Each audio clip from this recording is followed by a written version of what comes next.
నీవయ్యా, స్తోత్రాలయ్యా, నా దైవము నీవయ్యా. శుభోదయం.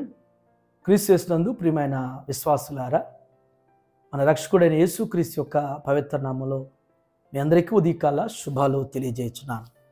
మన TLC అనుదిన ఆహారంలో లూకాసు సువార్త 1వ అధ్యాయం 79వ వచనాన్ని మన జ్ఞాపకం చేసుకుందాం. మన దేవుని మహావాత్సల్యమును బట్టి వారి పాపములను క్షమించుట వలన తన ప్రజలకు రక్షణ జ్ఞానము ఆయన అనుగ్రహించినట్లు ఆయన మార్గములను సిద్ధపరచుటకై నీవు ప్రభువునకు ముందుగా నడుతువు. మన పాదములను సమాధాన మార్గములోనికి నడిపించినట్లు చీకటిలోను మరణఛాయలోను కూర్చుండు వారికి వెలిగించుటకై ఆ మహావాత్సల్యమును బట్టి పైనుండి ఆయన మనకు అరుణోదయ దర్శన అనుగ్రహించెను. దేవుని బిడ్డలారా, ఈ వచనంలో నుండి ఒక్క తలంపును మాత్రమే ఉదయకాల సమయంలో మన జ్ఞాపకం చేసుకుందాం. ఆ తలంపు ద్వారా దేవుడు నీతో నాతో మాట్లాడుతూ ఉన్నాడు. మనం గ్రహించినట్లయితే చీకటిలోనూ మరణఛాయలో కూర్చుండే వారికి, చీకటి అంటే చీకటి దేనికి సాదృశ్యం అంటే బలహీనతలకు, పాపానికి, బానిసత్వానికి సాదృశ్యం చీకటి. ఇక వారి జీవితం చీకటే. చీకటిలో ఉన్నటువంటి జీవితం వారిది. చీకటిలోనే కూర్చున్నటువంటి జీవితం వారిది. చీకటి వారిని పట్టేసింది. చీకటి వారిని బంధించినటువంటి పరిస్థితులు. చీకటిలో నుంచి వారు బయటికి రావాలన్నా కానీ రాలేకపోతుంటారు. చీకటి వారిని వదిలిపెట్టదు. మరణఛాయల్లోనూ అంటే జీవితంలో అన్ని విధాలుగా అలసిపోయిన వారు, నిందల చేత, అవమానాల చేత, బాధల చేత, వ్యాధుల చేత, అనేక రకాలైనటువంటి పరిస్థితుల్లో, మనుషుల చేత పీడించబడి బాధించబడినటువంటి పరిస్థితుల్లో వారిక మరణమే శరణ్యం అనుకుంటారు.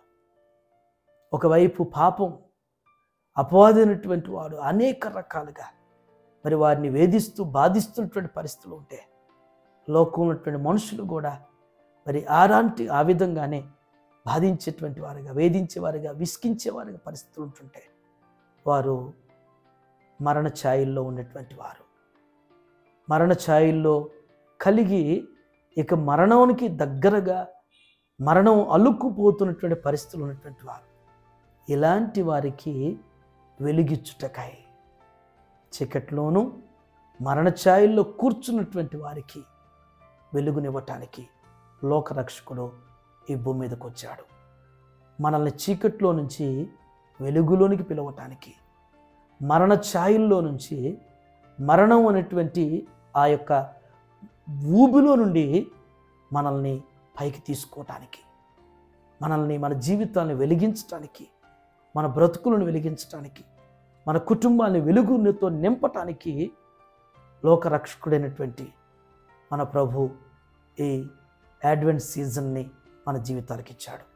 ఈ ఉదయం మనం అది గుర్తెరుగుతూ మన స్థితి, మన పరిస్థితి, మనం ఎక్కడున్నామో, ఏ స్థితిలో ఉన్నామో అది గుర్తెరిగి చీకటిని విడిచి వెలుగును ప్రేమించేవారుగా, బంధకాల్లో నుంచి, బాధల్లో నుంచి విడిపించబడి వెలుగుకి దగ్గరగా, దేవునికి, దేవుని సన్నిధికి దగ్గరగా సాగేటువంటి వారుగా పరిశుద్ధాత్ముడు మనలందరినీ కూడా స్థిరపరచు ఆయన ముందుకు నడిపించునుగాక. ఇదినం జన్మదినం జరుపుకున్నటువంటి మన సంఘ సభ్యులు రాజ్ కుమార్ గారికి జన్మదిన శుభాకాంక్షలు తెలియజేస్తున్నాను. అలాగే మన సంఘ సభ్యులు విహానీ జోస్లిన్కి జన్మదిన శుభాకాంక్షలు తెలియజేస్తున్నాను. మరొకరు దైవన్స్ కూడా జన్మదిన శుభాకాంక్షలు తెలియజేస్తున్నాను. దేవుని వాక్యం 65వ సంకీర్తన 11వ వచనంలో జ్ఞాపకం చేసినట్లుగా, సంవత్సరమును దయాకిరీటిని నీకు ధరింపజేసి నీ జాడల సార వెదజల్లని జ్ఞాపకం చేసినట్లుగా ప్రియులకు దేవుడు అనుగ్రహించిన దయాకిరీటం కింద మరి మన ప్రియులు రాజ్ కుమార్ గారు, మరి అలాగే విహానీ దైవాంశులను దేవుడు దీవించావే సమృద్ధిగా నీ సాక్షిగా కొనసాగమని ప్రేమించవే నన్ను ప్రాణంగా నీ కోసమే నన్ను బ్రతకమని దారులలో ఎడారులలో సెలయేరులై ప్రవహించుమయ్యా. ప్రార్థన చేసుకున్నాం. పరిశుద్ధుడైన తండ్రి, కృపగల మీకు వందనాలు ప్రభువా. ఈ ఉదయంనైనా శ్రేష్టమైనటువంటి తలంపుల ద్వారా మాతో మీరు మాట్లాడిన విధానం బట్టి మీకు వందనాలు చెల్లిస్తున్నాను తండ్రి. దేవ చీకట్లోనూ మరణ ఛాయలు కూర్చున్న వారికి అరుణోదయ దర్శనం అనేటువంటిది ఈ లేఖనంలో జ్ఞాపకం చేసినట్లుగా నా ప్రభువా, ఈ ఉదయం నా తండ్రి ఎందరైతే నా ప్రభువా చీకటి బంధకాల్లో ఉన్నారో, చీకటి అనేటువంటి బలహీనతలతో బంధించబడి బాధించబడుతున్నారో ప్రభువా, అటు వారందరిని కూడా జ్ఞాపకం చేసుకోమని ప్రార్థన చేస్తాను. మరణ ఛాయల్లో కూర్చున్నటువంటి వారిని ఆయన అయ్యా, ఈ లోకంలో ఎదురవుతున్నటువంటి పరిస్థితులను బట్టి నా తండ్రి ఆర్థిక సమస్యలు కావచ్చు, ఆరోగ్యపరమైనటువంటి ఇబ్బందులు కావచ్చు, అయ్యా కుటుంబపరమైనటువంటి సమస్యల చేత బాధించబడుతున్నటువంటి వారిని జ్ఞాపకం చేసుకోండి.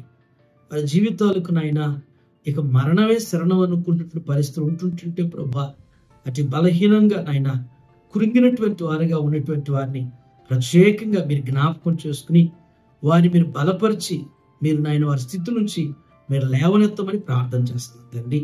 ఇది నువ్వు జన్మదినం జరుపుకున్నటువంటి నాయన మా సంఘ సభ్యులు రాజ్ కుమార్ గారిని మీరు జ్ఞాపకం చేసుకుని ప్రభా దేవా, వారిని ఇంకా మీరు బలపరిచి మంచి ఆరోగ్య ఆయుష్ను అనుగ్రహించి దీవించమని ప్రార్థన చేస్తున్నాను.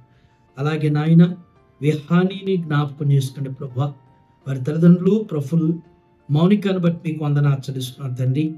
విహానీ ప్రభు ఇలాంటి జన్మదినాలు ఇంకా అనేకం జరుపుకుని మీ యొక్క చిత్త ప్రకారం దీవించబట్టుకు సహాయం చేయండి. అలాగే నాయన దైవాంశని జ్ఞాపకం చేసుకోండి.